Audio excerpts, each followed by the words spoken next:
Hello, ఈరోజు బెండకాయ fry ఎలా చేయాలో చూసేద్దాం. నేనైతే 250 గ్రామ్స్ బెండకాయలు తీసుకున్నాను. నీట్గా వాష్ చేసుకోవాలి. తడి లేకుండా ఒక క్లాత్ పైన తుడుచుకొని హాఫ్ అన్ అవర్ ఆరనివ్వాలి.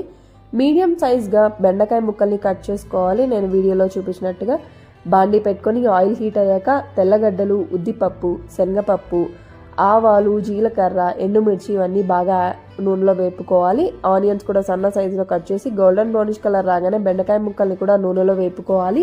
అలానే కొంచెం ఉప్పు, పసుపు, కరివేపాకు వేసుకొని గుజ్జు పోయేంతలాగా బాగా తిప్పుకోవాలి. ఈ లోపల మసాలాకి ప్రిపేర్ చేసుకుందాం. తెల్లగడ్డ, కొబ్బరి, మిరప్పొడి, ధనియాల పొడి వేసుకొని బాగా మిక్సీ పట్టుకోవాలి. బాగా పౌడర్ రావాలి. సిమ్లో పెట్టుకొని మళ్ళీ సారికి తిప్పుకుంటూ ఉండాలి. బెండకాయ ఫ్రైని గుజ్జు పోయేంత వరకు నూనె పైకి తేలగానే బాగా ఫ్రై అయినట్టు. ఈ లోపల మనం ముందు వేసుకున్నాం కదా మిక్సీ పట్టుకున్న మిశ్రమాన్ని ఇందులో వేసుకొని కలబెట్టుకోవడమే. అంతే, బెండకాయ ఫ్రై సింపుల్గా అయిపోతుంది. నచ్చితే ట్రై చేయండి.